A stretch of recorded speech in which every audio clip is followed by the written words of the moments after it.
एक पल के लिए अपनी आंखें मूंद लीजिए और उस दौर की कल्पना कीजिए। एक ऐसा देश जिसके खेत सोना उगलते थे, जहां के कारीगरों की उंगलियों में वो जादू था कि दुनिया हैरान रह जाती थी। एक ऐसा मुल्क जो पूरी दुनिया की अर्थव्यवस्था का 25% हिस्सा अकेले अपने दम पर चलाता था। दुनिया इसे आदर और लालच से सोने की चिड़िया कहती थी। ये वो जमीन थी जहां दुनिया फतेह करने निकले सिकंदर के हौसले भी टूट गए थे, जहां मोहम्मद गौरी जैसे हमलावरों को भी इस मिट्टी पर कब्जा करने के लिए 17 बार मौत से टकराना पड़ा था, जहां मुगलों को भी अपनी जड़ें जमाने में सदियां लग गई थीं। लेकिन सोचिए, जिस देश को बड़ी बड़ी फौजें और तलवारें नहीं झुका पाईं, उसे समुंदर पार से आए कुछ व्यापारियों ने इतनी जल्दी अपना गुलाम कैसे बना लिया। लेकिन फिर समुंदर की लहरों को चीरते हुए व्यापार के भेष में कुछ सौदागर आए। उनके एक हाथ में तराजू था, लेकिन उनकी आंखों में छिपी थी एक प्यासी तलवार। उन्होंने हमारे मसाले नहीं खरीदे, उन्होंने हमारे जमीर का सौदा किया, और देखते ही देखते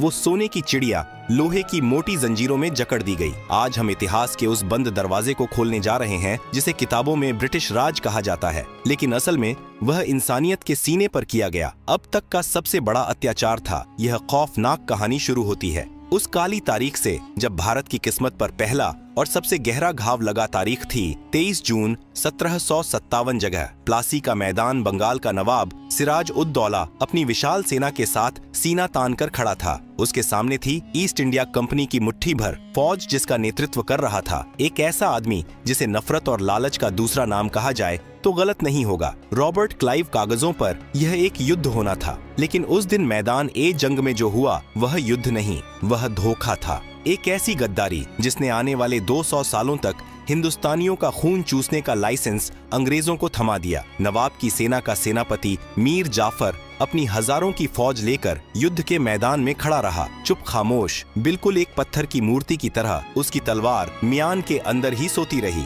जबकि अंग्रेजों की बंदूकें नवाब के वफादार सिपाहियों के सीने छलनी कर रही थीं। जानते हैं क्यों? क्योंकि रॉबर्ट क्लाइव ने मीर जाफर के कानों में सत्ता का जहर घोल दिया था। नवाब को मरवा दो और बंगाल का अगला नवाब मैं तुम्हें बनाऊंगा। उस एक लालच ने, उस एक गद्दारी ने पूरे हिंदुस्तान का सौदा कर दिया। सिराज उद दौला हारे पकड़े गए और बेहद बेरहमी से उनका कत्ल कर दिया गया। लेकिन दोस्तों, असली कहानी जंग के बाद शुरू होती है। असली लूट का खेल अब शुरू होने वाला था। प्लासी की जीत के बाद रॉबर्ट क्लाइव जब मुर्शिदाबाद, उस समय बंगाल की राजधानी के शाही खजाने में दाखिल हुआ तो उसकी आंखें फटी की फटी रह गईं। उसने अपनी डायरी में लिखा था कि वह हीरे जवाहरात और सोने के ढेरों के बीच चल रहा था। उस वक्त लंदन शहर की जो कुल दौलत थी, उससे कई गुना ज्यादा दौलत अकेले बंगाल के एक खजाने में पड़ी थी। और फिर शुरू हुआ संपत्ति का महानिकास। अंग्रेजों ने शराफत का नकाब उतार फेंका। उन्होंने मीर जाफर को गद्दी पर बिठाया, लेकिन वह सिर्फ नाम का नवाब था। एक कठपुतली असली लगाम कंपनी के हाथ में थी। सबसे पहले उन्होंने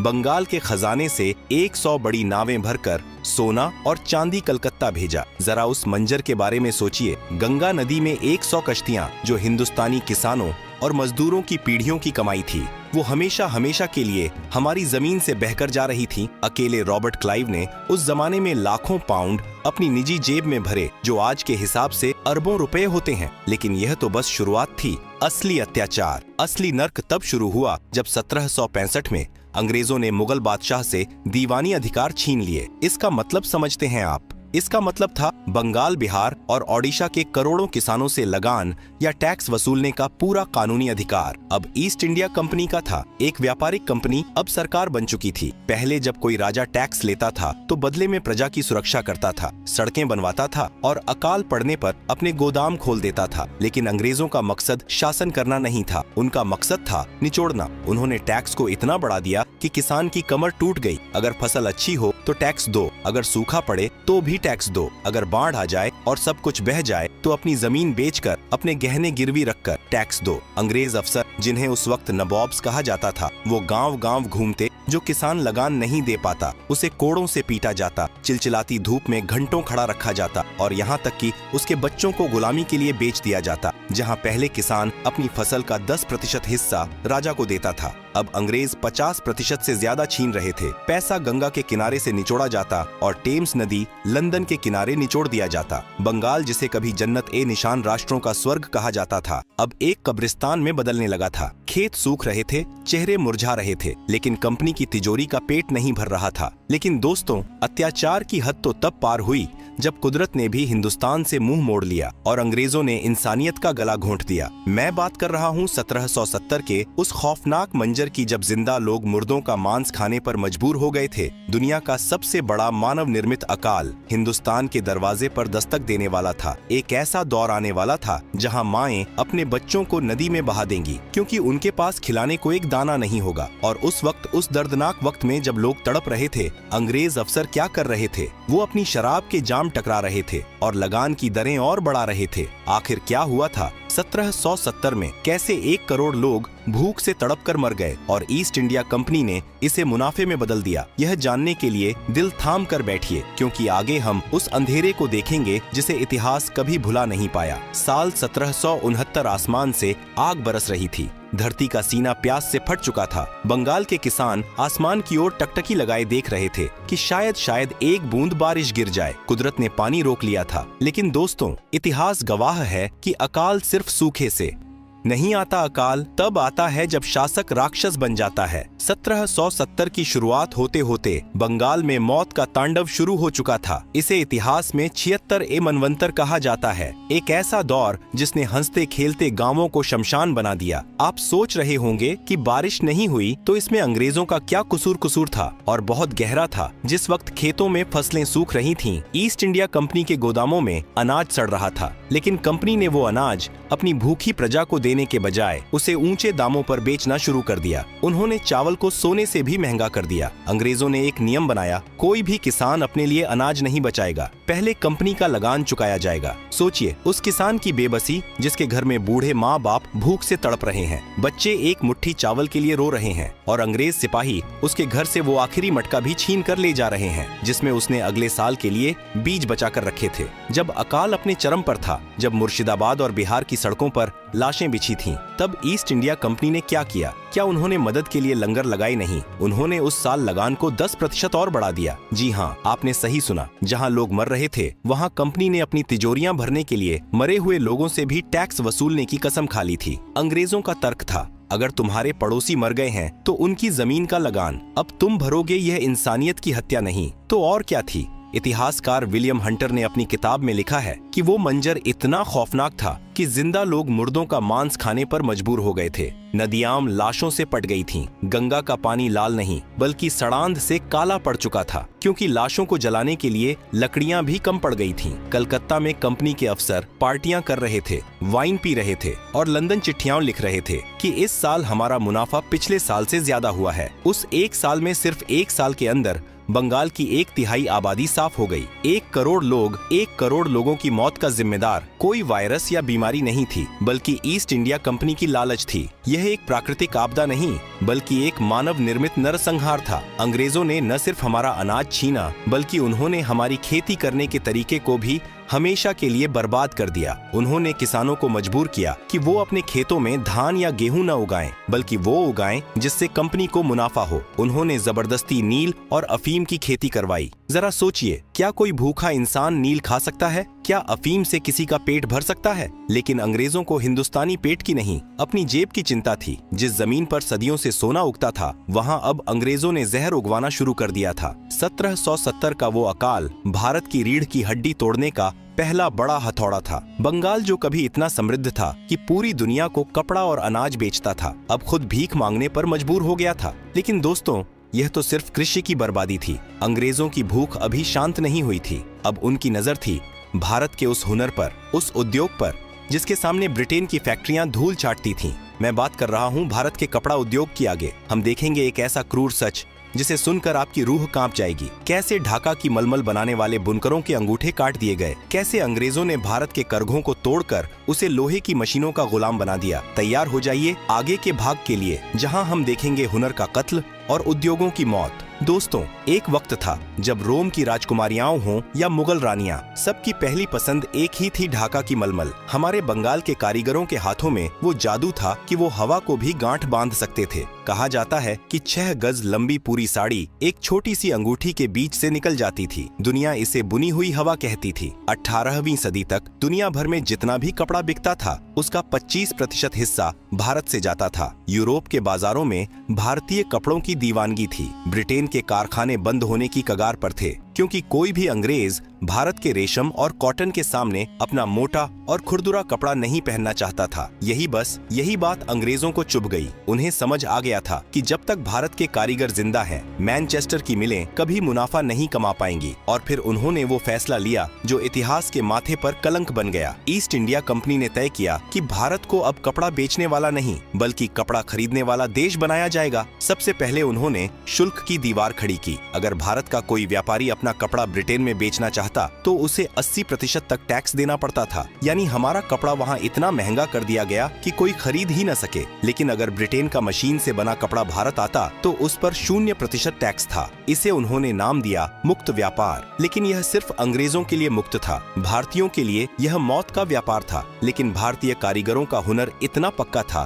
कि इतना टैक्स लगने के बाद भी लोग भारतीय कपड़ा ही मांग रहे थे। जब अंग्रेजों से बराबरी नहीं की गई तो उन्होंने बर्बादी का रास्ता चुना। लोक कथाओं और कुछ ऐतिहासिक दस्तावेजों में एक ऐसा सच छिपा है जिसे सुनकर रूह कांप जाती है। कहा जाता है कि जो बुनकर कंपनी के लिए काम करने से मना करते थे या जो अपना हुनर किसी और को सिखाते थे, अंग्रेज सिपाही उनके अंगूठे काट दिया करते थे। सोचिए उस दर्द को। एक कलाकार जिसकी पूरी दुनिया उसकी उंगलियों में बसी है, उसके हाथ को ही बेकार कर दिया गया ताकि वो दोबारा कभी वो जादुई कपड़ा न बुन सके। कंपनी के गुमश्ता गांवों में जाते, बुनकरों के करघे तोड़ देते, उनके घरों में आग लगा देते और उन्हें पीटा जाता। मकसद सिर्फ एक था, भारतीय उद्योग की रीढ़ की हड्डी तोड़ना। नतीजा क्या हुआ? जो भारत सदियों से दुनिया को कपड़ा पहनाता था, अब वो खुद नंगा हो गया था। हमारे ही खेतों से कपास कौड़ियों के दाम पर खरीदकर जहाज में भरकर ब्रिटेन भेजा जाता। वहां मैनचेस्टर की फैक्ट्रियों में उससे कपड़ा बनता और वही कपड़ा वापस लाकर भारतीयों को ही 10 गुना दामों पर बेचा जाता। 1834 में